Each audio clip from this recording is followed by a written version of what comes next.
Good evening, Mayor, Council, and residents. I'm going to share my slide.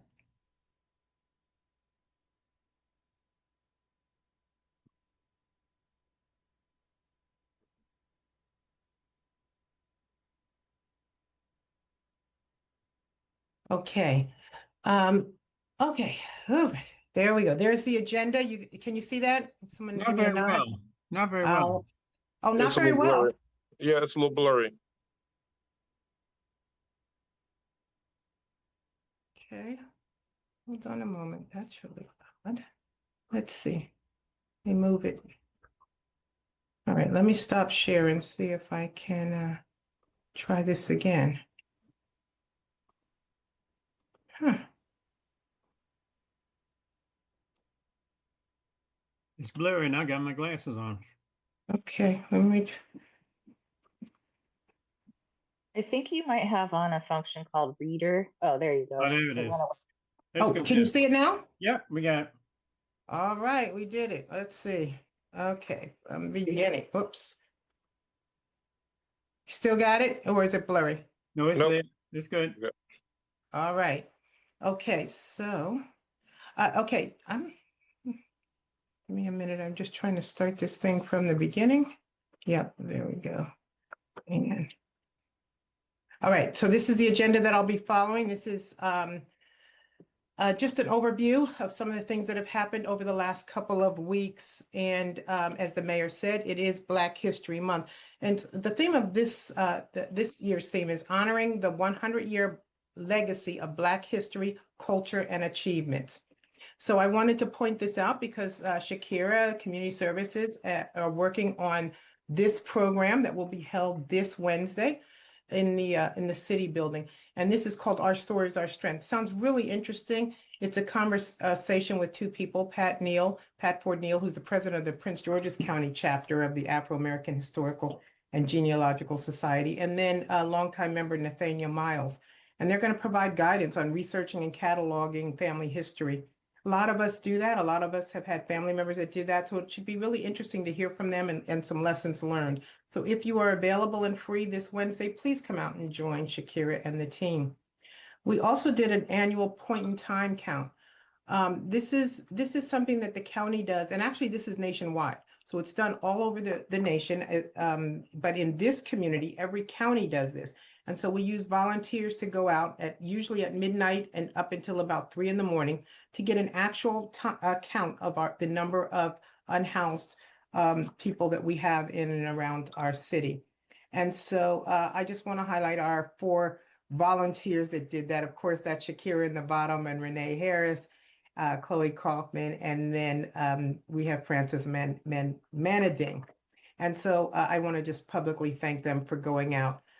The good news is that Shakira's done this again. I think for all of them, it's their first time with the exception of Shakira. And it looks like there is a slight reduction in the amount of unsheltered people experiencing unsheltered homelessness in our community. Now, it's also very cold, so we don't know if that had an impact, but there were many shelters that were open over the course of this storm, this record-setting storm. Okay, and speaking of the storm, Winter Storm Fern, this was, as many of us experienced personally, very, very difficult storm. We had anywhere from 7 to 10 inches of snowfall in and around the city. We're still recovering from those effects. While we're only 3 square miles, we have 44 miles of roadway to cover in the interior of the city. We had 27 employees, staff members, emergency essential DPW staff members that worked round the clock for about 10 days straight. So they did it in 2 shifts. They slept and got right back out there and did their best to clear the roadways. Their priority was clearing the roadways. We have gotten calls, and I heard Ms. Weisguth say some of the sidewalks were covered. We are still out there. We're working on that. We're looking at, anywhere where there may be some effects, some lingering effects.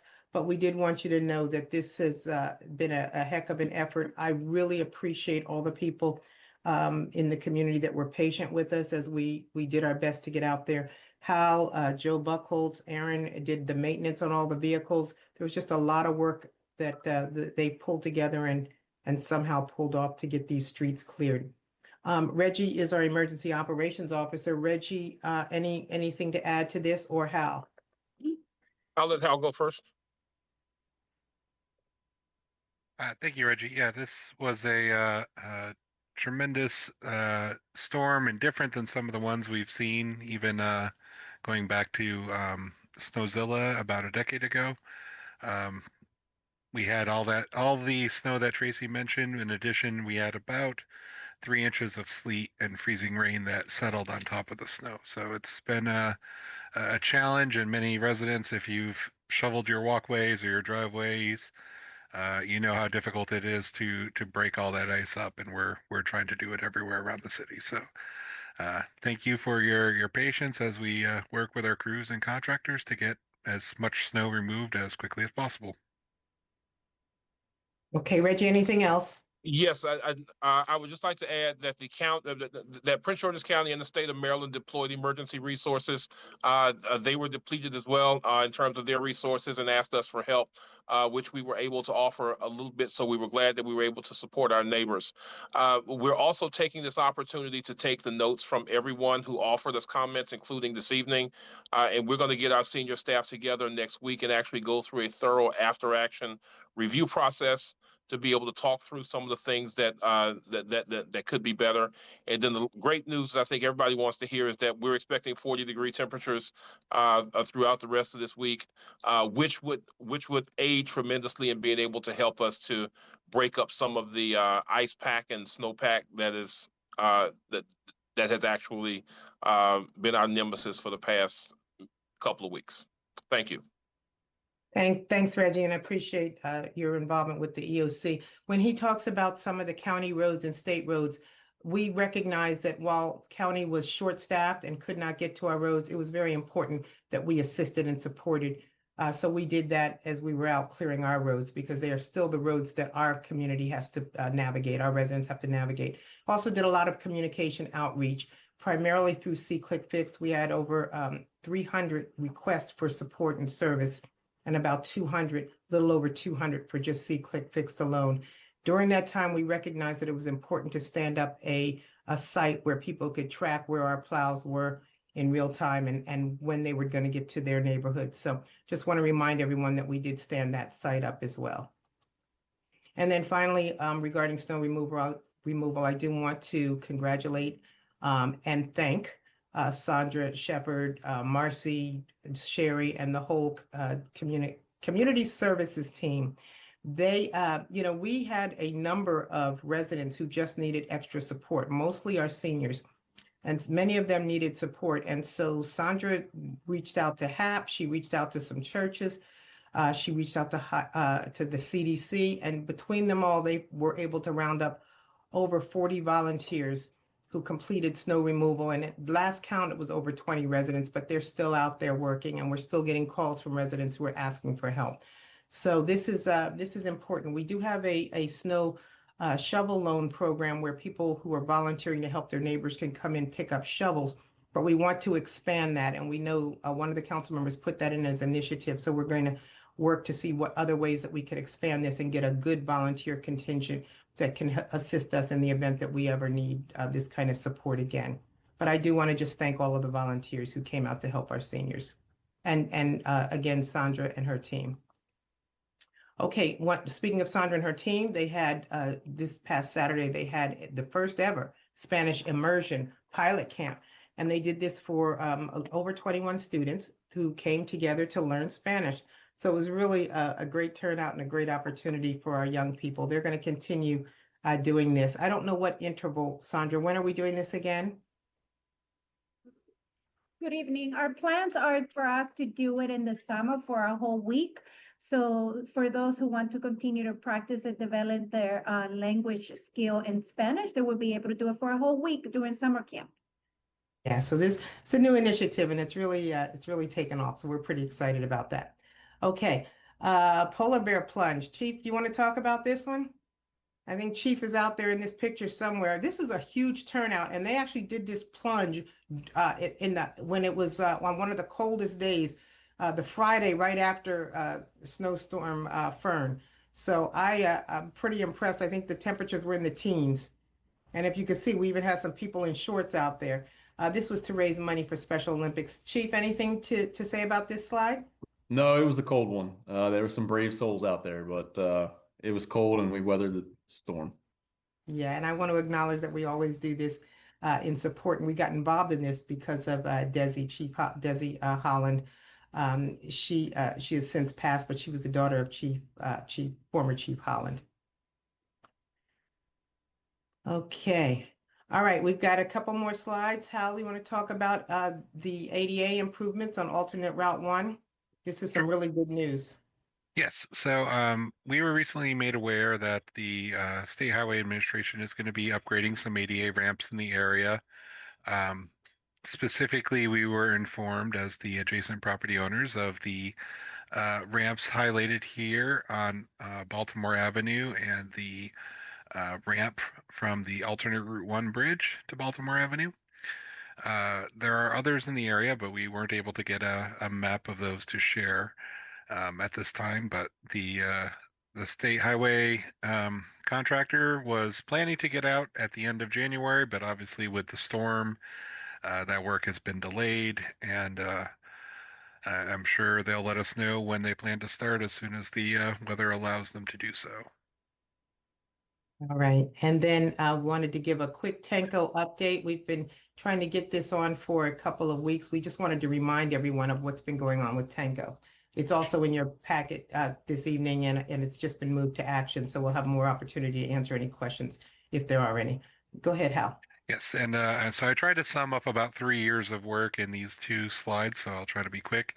A couple years ago, the Maryland legislature started some legislation to allow municipalities and counties to purchase or condemn their streetlights in order to take ownership of them from the various electrical utilities. When we were made aware of this legislation, we worked with Tanco Street Lighting to do kind of an analysis of the city's lighting system and put together some recommendations on how the city should approach this as everything was kind of coming through the legislature and through the Public Service Board. The initial analysis was done, presented to council in early 2024. At the time, it was proposed and approved by the council to have Tanco negotiate with Pepco on the city's behalf. The initial recommendation was that Pepco would continue to own the city streetlights and the city would pay to upgrade them to LED. Well, in early 2025, Pepco proposed some new rate tariffs to the Public Service Board, and that changed the math on the value of the purchasing versus not purchasing the streetlights. And Tanco had to go through. They updated our analysis and came up with a new course of action. And Tracy, if you can go to the next slide, please. Mhm. So the new recommendation was that the city would buy out the streetlights from Pepco and upgrade them to LED. You can see here that based on the numbers that were provided, the cost to purchase and convert the streetlights was going to be about $1 million. It was estimated to save the city about $4 million over 20 years, giving us a payback period of under 5 years for that investment, which was one of the best savings and payback periods that Tanco had kind of ever worked on in this type of streetlight purchase program. Tanco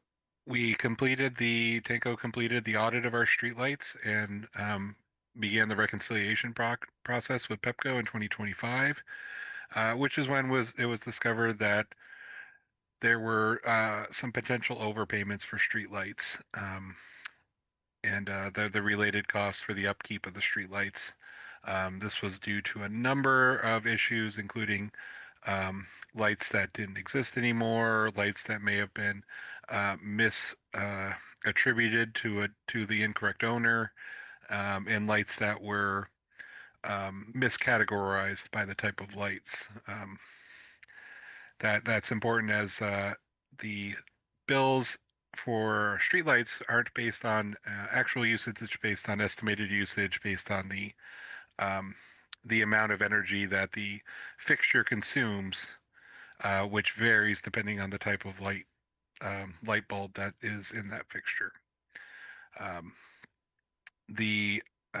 So when we discovered that, we continued the negotiating with PEPCO and determined a framework to establish the cost for the existing lights in order to come up with a way to negotiate the final purchase price.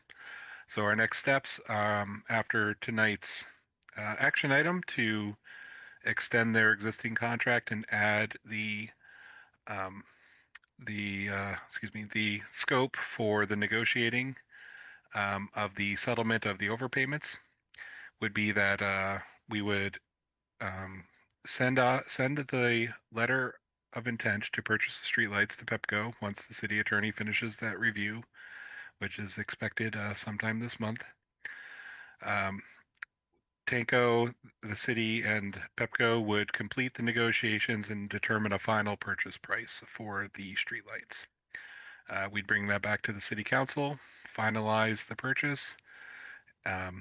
Once that purchase goes through, then we would work with Tanco to develop a lighting plan, and Tanco would assist the city in soliciting a contractor to upgrade all of the city's lights to LED.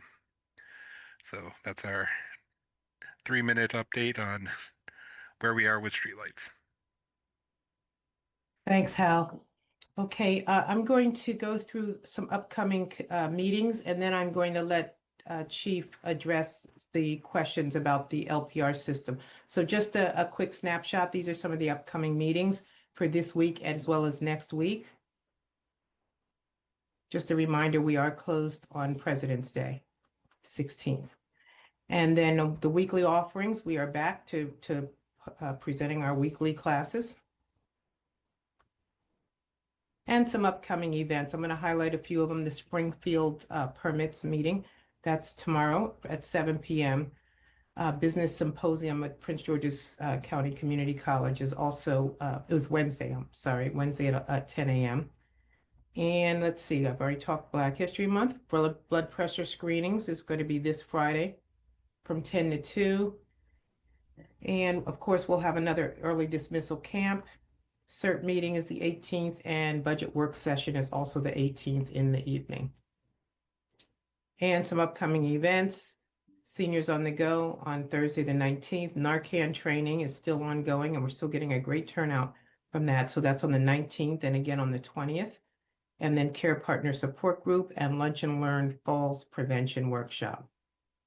I do want to wish Councilmember Hava, Councilmember Wazak, and Councilmember Dokai a very happy February birthday.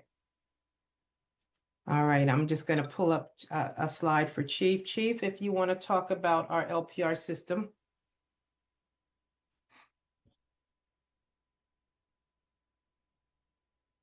Chief, are you online?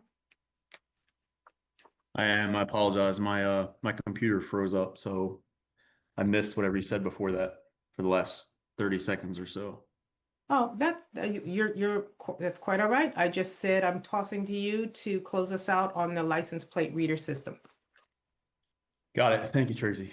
All right. So as many of you know, and for those who don't, we have a flock camera system that was approved by Mayor and Council last year. It was for 24 cameras to be placed throughout the city. It is part of a grant that we'd received from the Governor's Office on Crime Prevention, GOCCP. These license plate cameras are cameras that automatically collect information, including license plates from vehicles when they pass cameras. This system has a couple different purposes, one of which is what we call alerts. These are real-time immediate notifications for things such as amber alerts, silver alerts, and vehicles associated with violent crimes and stolen property. When a vehicle passes through one of these cameras, if it's entered into our NCIC database or placed on this hot list, it alerts our communication center and our officers that are authorized users on the system that there's a vehicle passing the camera that's of interest. Our particular camera system is not connected or shared with any other system or any other law enforcement agency. One of the things that's particular about Maryland is that Maryland had passed laws back before 2010. It was about 2008 when the first legislation was passed that stipulated that license plate reader technology or license plate reader data could not be shared with any other entity, and that every single query of the system must be audited. So there's a specific form that has to be filled out in order for an officer to gain information or data from our systems, from any law enforcement agency in Maryland. The second way that this information is used is an investigative tool. And so the data that is stored in our system with our particular flock system is stored for 30 days. And when that information is stored, it can be used to query later as part of an investigation. And then lastly, it's part of it. We believe that it is objective policing, and so it reduces the potential for bias by flagging vehicles based on data matches or license plate numbers rather than officer discretion or subjective observations. We are aware of some negative publicity out there related to LPRs or flock system in particular. And there are several instances that when we've called and looked into this, into these concerns, if you will, we often find that it is a result of user error, if you will, by departments when they set these systems up. There are settings in these systems that allow for information sharing. And some of these settings relate to information sharing outside of your jurisdiction and within the state for which you're located, and some for beyond those state boundaries. And that as it relates to national searches. Our system, we had a project liaison from the department work with Flock when we set the system up, and all of our settings from before any cameras were live were very explicitly determined to be turned off. Again, this information is not being shared from the Hyattsville Police Department's data from our LPR system with any other organization. We own the data. Flock cannot sell it as part of our agreement. They cannot share it.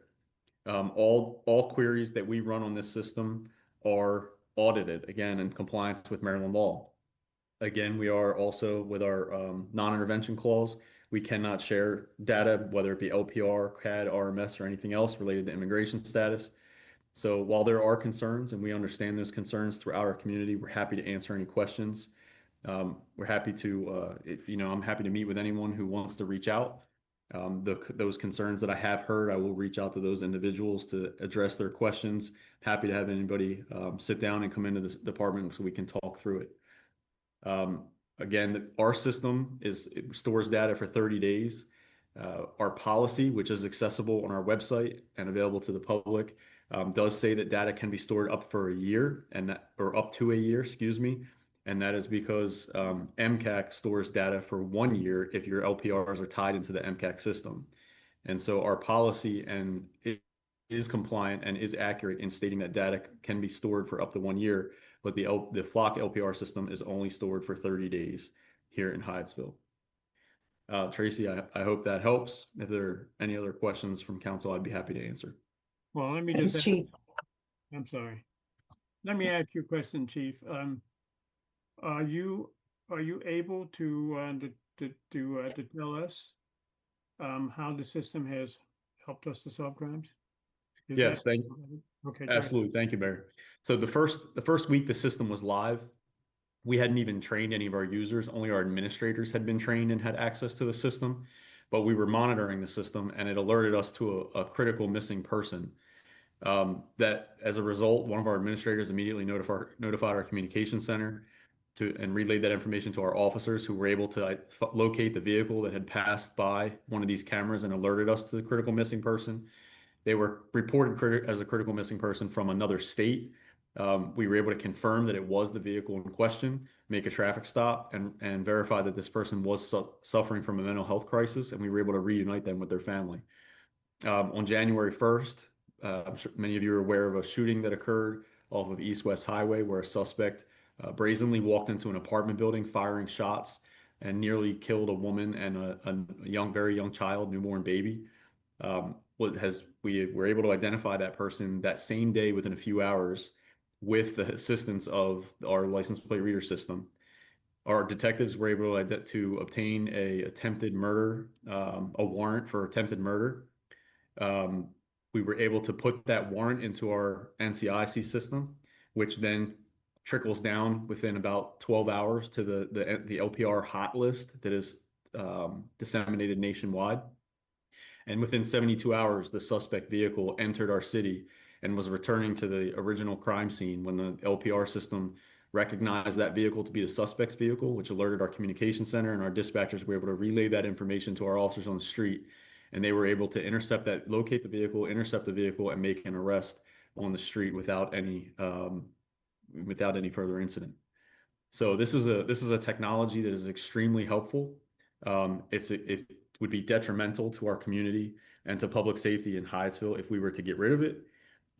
And I assure you that when you have technology like this that is used responsibly from the day that you obtain it, and you set it up in accordance with your community's values, your departmental policies, and your state laws, it's an asset. But it has to be used responsibly from the first day that it becomes a tool, or you begin setting it up and working with vendors to make sure that it is set up the way that it needs to be set up for your community. There are many other success stories, and Mayor, I apologize, I don't have the statistics in front of me, but I can tell you we've recovered over 12 or 14 stolen vehicles in the short time that it's been live. We've apprehended several suspects with violent warrants for violent offenses, and recovered reunited that missing person to their family. Thank And you. Mayor, if I can just add that Chief, we are fortunate that Chief had the foresight when we first purchased this system to put a project officer on that to make sure that we put all the proper safeguards in place, particularly when we know that we have a community that's traumatized.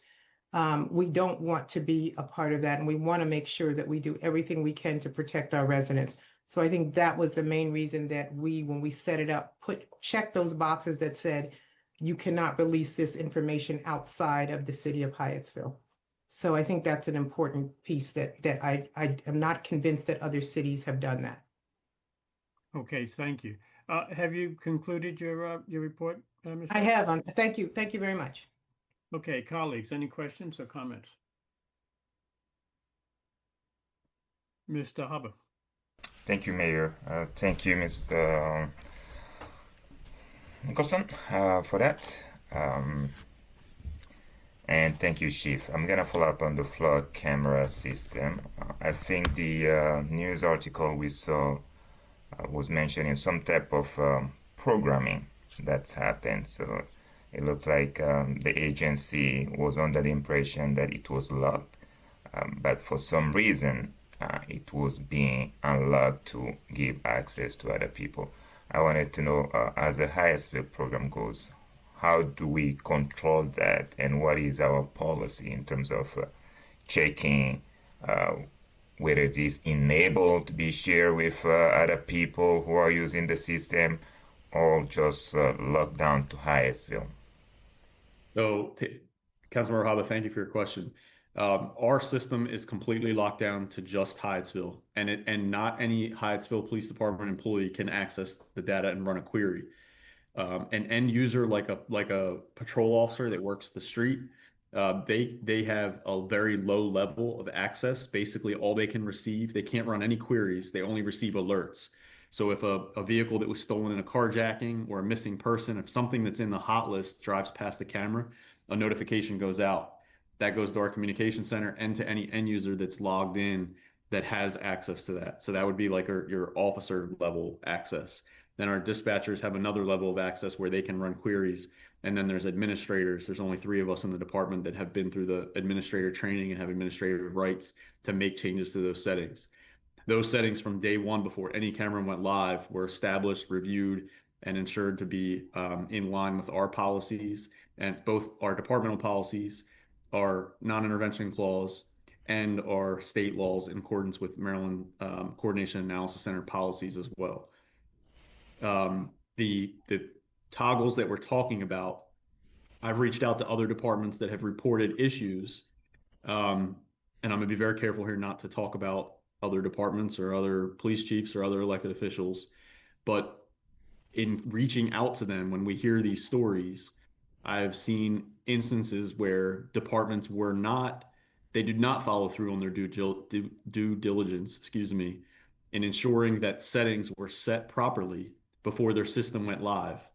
They were hands off and they let the vendor program their system.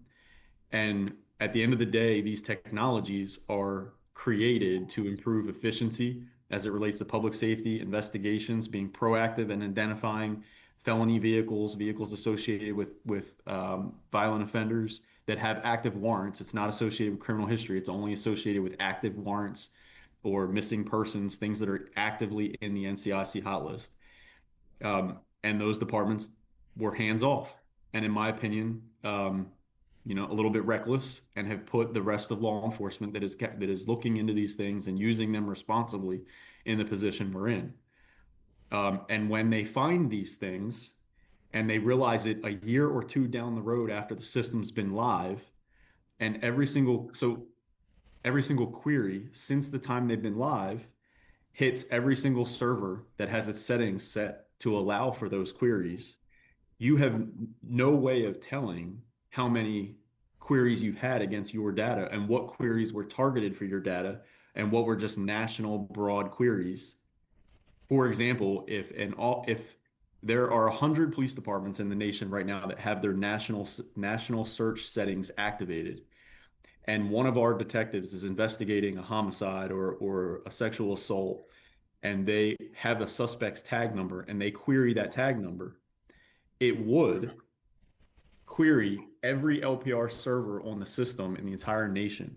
And so those 100 police departments that have their settings turned to national search, they would all in their records show a query from across the nation. So imagine how many queries occur nationwide on a daily basis. And those police departments that have their settings turned on after 2 years of having that setting turned on would have thousands of queries. And then the police chief determines, let's check our system and make sure it was set up appropriately, and realize that 2 years worth of queries have hit their server. And now they're in a position where they could come forward and say, we didn't set our system up correctly. Or they can say, Flock was allowing these searches on our server and didn't even tell us about it. This is no different than you going and getting a new smartphone for the first time, and 2 years later finding out that your entire family's seen every photo in your photo cache on your phone, and blaming Verizon or T-Mobile because they didn't tell you that your pictures were being shared with everyone on your plan. We have a responsibility as a professional law enforcement organization that's taken an oath to serve a community to make sure that we do our due diligence and that we set systems up responsibly and that we ask questions and that we press vendors and we make sure we have people who are trained to use these systems as administrators long before we have users on the system and long before a system goes live. And I can assure you, and will put my integrity and my job on the line with this community and this council to tell you that we have done that from day one. And I'm happy to run any audit this council directs and provide those results to this body. Thank you, Chief. And that was going to be my follow-up question. I'm assuming that there is some type of quality control happening here, or quality assurance. If so, what is the frequency of that assurance? How often are you reviewing the log of activities to make sure that the setting is still the same as we planned, that nothing has changed in those settings? Sure. So under Maryland law, every single query is required to be audited. So in order for any query to be run on our system, only certain users that have been trained how to handle a query can do that. And in order to do that, they have to have a form. We have an electronic form that was created by our staff that has to be filled out by both our internal staff and external agencies if they want to request data. For example, if Prince George's County Police is investigating a homicide or carjacking, and they want to see if the suspect vehicle or the victim's vehicle that was taken came through our city, as part of their investigation, they're going to run that query. They're going to fill out that form. Our staff are going to receive the form, review it, verify it, cross-reference that case number to ensure that it is a legitimate request. They're going to run the query and provide the details. So that's not the audit itself, but because every single query is required to have an audit, we collect all that information and verify it up front. And then once a year, at the end of the year, we go back and verify. It's required by law that we go back once a year and review every single one of those queries to ensure that it was legitimate. So, Chief, I wasn't talking about the queries. I'm Okay. talking about the setting, the actual setting. Do you check the log that the setting has stayed the same, has planned from the beginning? Or, like, do we have a frequency to make sure that we're checking that and ensuring that that setting has not been changed? Because it sounded like that was kind of like the issue in the article. Got it. Absolutely. So that's part of the annual audit as a result of Maryland law requiring that we not share that information. And one additional thing in my research, as a result of some of these concerns that have come up, and I've spoken to Flock, I've spoken to the representatives, we've had meetings, and we're going to have additional meetings, because what I've learned is that as a result of a law that is similar in nature in California, they're in California, they're allowed to share LPR data, agency to agency, within California, within the state, but they are not allowed, and no law enforcement agency in California is allowed to share information outside of the state of California, regardless of whether it's another state, another local jurisdiction in another state, or a federal agency. As a result of that, Flock took these steps in March. They learned this in March of 2025, and they did a system. They put system rules in place that eliminated the national search option. So even if a agency administrator in California wants to activate that national search option, it's no longer an option. And so I asked them, I said, it's the same thing in Maryland. We're not allowed to share information. If we're going to share information, it has to be through a specific request. So why don't you deactivate that option and put system rules in place in Maryland so that there can't be an accident and an agency can't overlook that in their setup process? Because my concern is not just for Hyattsville. My concern is for protecting data across our profession, across our region and our state and beyond. And they said that's possible. So that they're working on getting connecting me with the right people to see if we can't make that happen for our state, where that option is completely deactivated and turned off. Thank you. Mayor, I yield back for now. Thank you. Mr. Barnes. Yeah, thanks for the presentation, Chief. Just two quick questions. First, where is the data that's captured by the LPR stored? Is that stored locally on a server here in Hyattsville, or is it stored remotely somewhere at the Flock location? So it is stored virtual. It is a virtual server in the cloud, and it is a Flock server. We control the settings, we control the data, and in our contract, we own the data. Okay. And the reason I ask is because, as you know, I think we talked about this. Gosh, I can't think if it might have been in the LexisNexis context, but the federal government often can apply for a court order to get access to data, and on certain occasions they can submit a non-disclosure order, a gag order, so that Flock could not then disclose that information has been requested. Is there any potential for this information to be subject to some type of court order?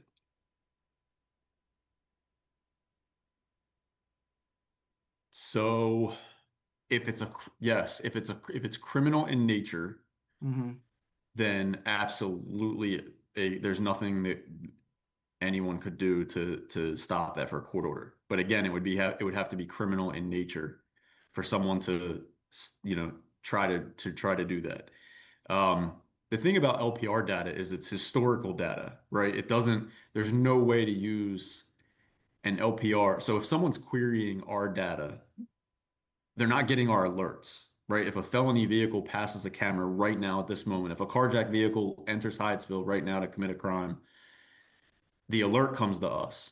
If someone else was trying to get a hold of our data, they would be looking for historical data. And historical data is not going to tell you where someone is right now at this moment. And so if you're going to go through the trouble if you're trying to find someone, if you're going to go through the trouble of getting a court order for historical data, a court order will give you the ability to track a phone in real time.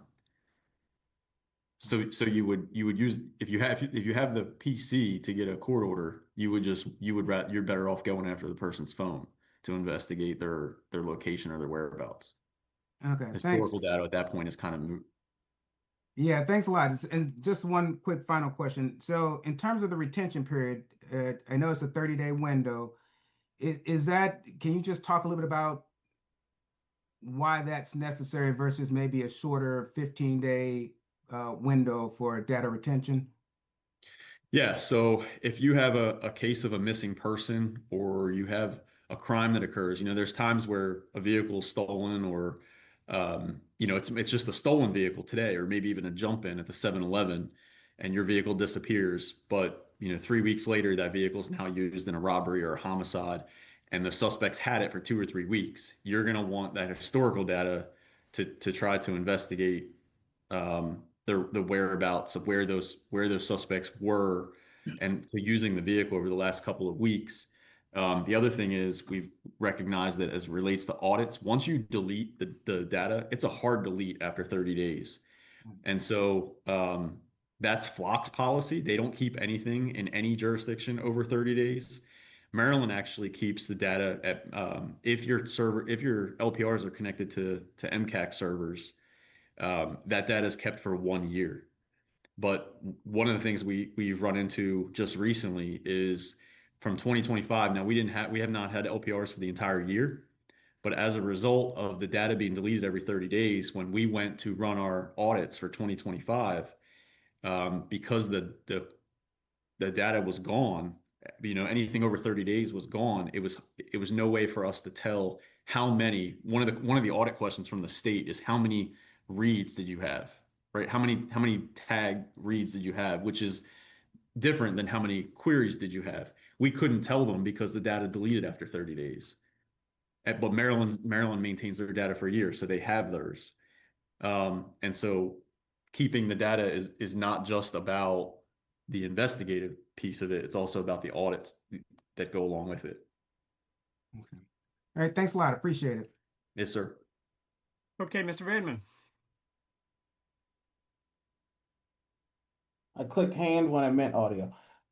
Thank you. A couple of questions, just I think to help I should preface this with I see the benefit to the community of having this technology. Nothing has changed my mind yet about that from what you're sharing. One, have we seen any cases? I think California is one case, that article that has circulated, you've explained. But I think a more helpful comparison would be what's happened in our state, because we would all be under the same law. Has there been a case in Maryland, in any research you've done, where data has been breached or Flock has done something that we wouldn't approve of, so to speak?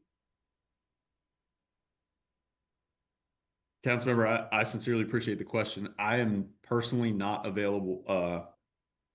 I'm not personally aware of any data breach. Now, I'm not going to sit here and tell you that there's never been a time in the 20 years that LPRs have existed that one bad apple officer in a police department didn't misuse the information or didn't run a query that they shouldn't have run. If I was a betting man, I'd probably guarantee that one time, that if you went and contacted MCAC, because they're the ones who have maintained this data up until the legislation changed last year, allowing agencies to have their own data. I'm not aware of any at all, not in Maryland. And the stories that we're seeing, again, I reach out and everything I'm aware of at this point is user error as it relates to organizations setting this stuff up and not being hands-on, not managing it appropriately from the beginning. That tracks with what research I've managed to get in today since we started talking about this. But the second question is, we're governed by an awful lot of policies, laws, which I think is a good thing and should build or elicit some trust from the community about how we're treating data of this nature. Could a private entity buy this same technology? And if so, what would compel them to treat data differently or with the same level of care? It's interesting you say that. So many private entities have these cameras now. Malls, shopping centers, and any of these entities can purchase these cameras. Now they won't have access to the hot list, so they won't get alerts for stolen cars and those kind of things, but they are tracking vehicle movements. And so if they have a vehicle they know comes into the store and commits shoplifting, they can be alerted that that vehicle comes back again.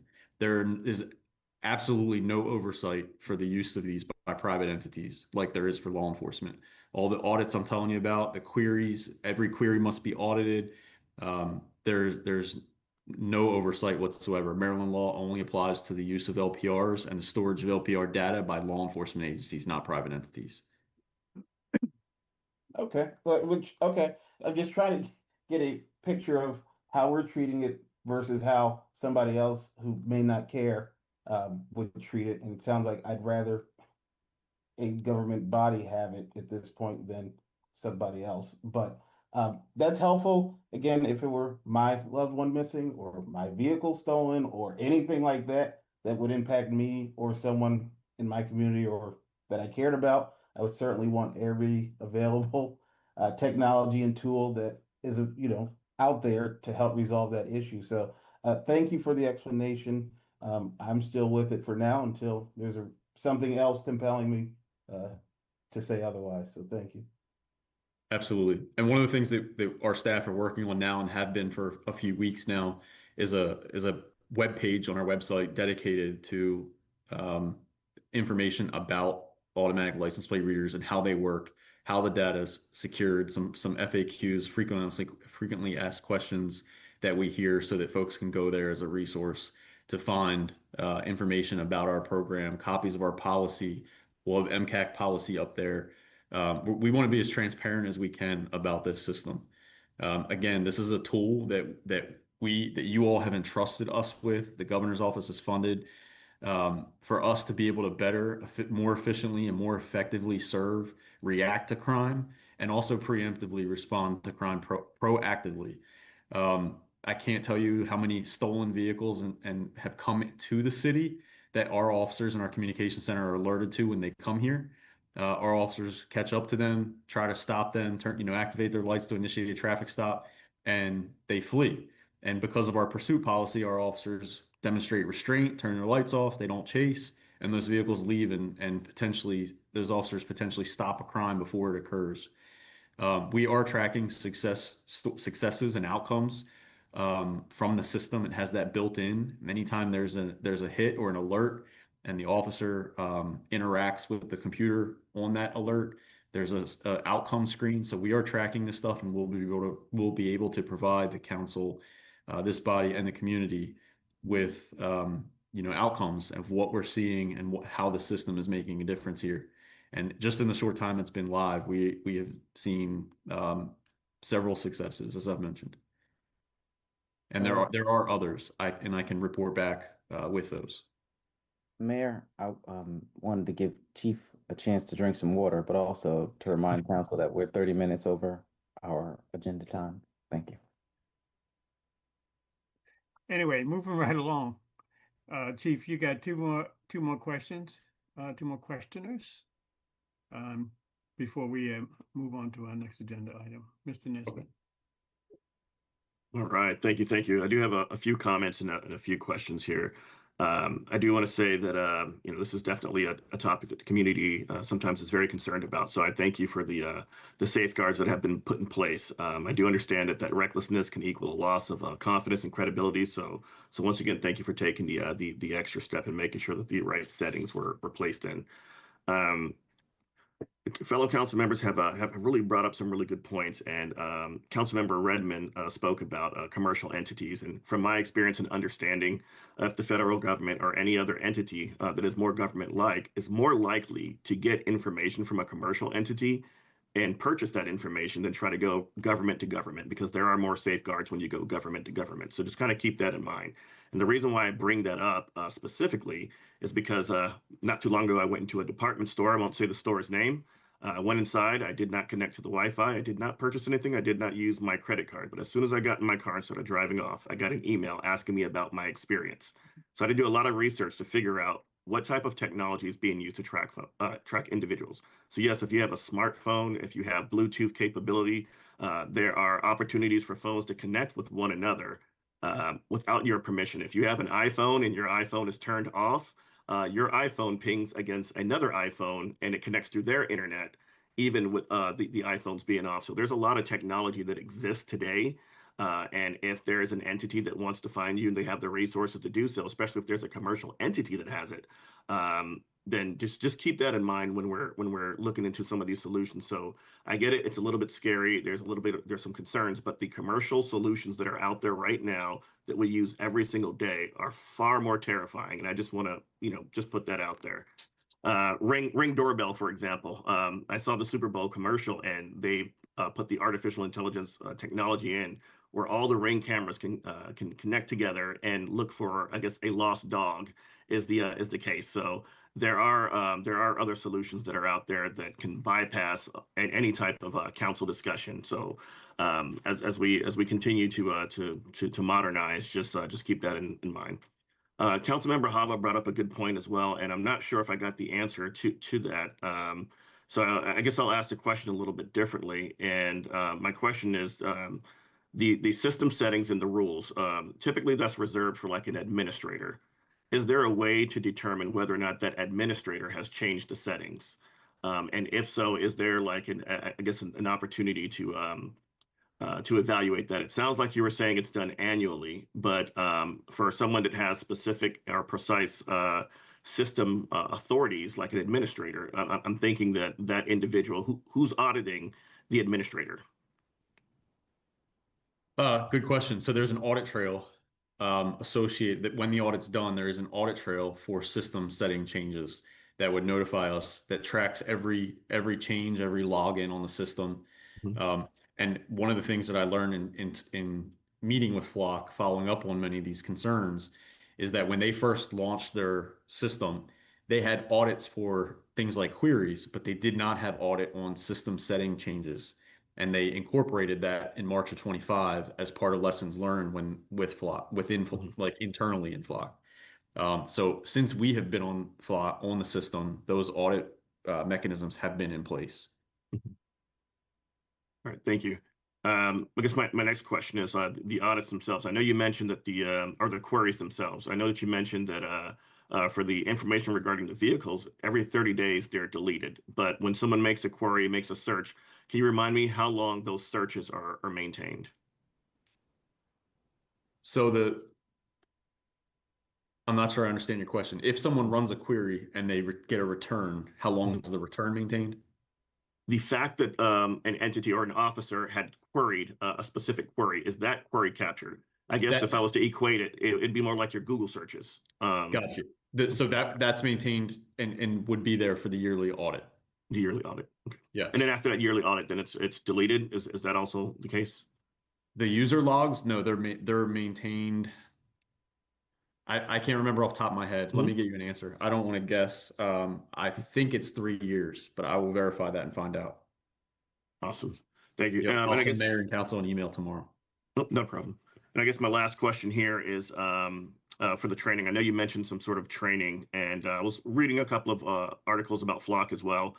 There were some officers that were not only I guess going against the rules and providing information, but had some very biased, is I guess a nice way to put it, searches that were very discriminatory.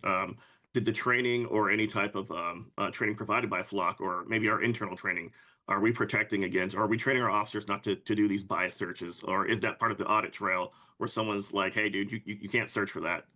This needs to be a little bit more objective. I'm not sure what you mean by that. Okay.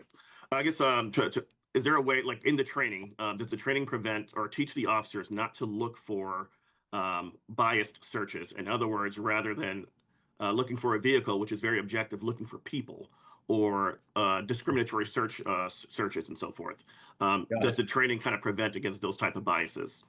So you can't search people or demographics of people. You can only search tag numbers and vehicle demographics, such as make and model. Perfect. Thank you. Yes, sir. Okay, I want to apologize to everyone and to the folks at home. This conversation's taken a long time, but I just believe that it was very important for everyone to get their questions answered, particularly for those folks at home. And then we'll move on as quickly as possible. Ms. Wozniak, I hope you can be as brief as possible, please. Yes, Okay. Chief, I just wanted to say thanks for caring about this, for knowing so much about how the system works and sharing all that information with us. I wanted to ask if you could please find out whether Flock is requiring multi-factor authentication of users.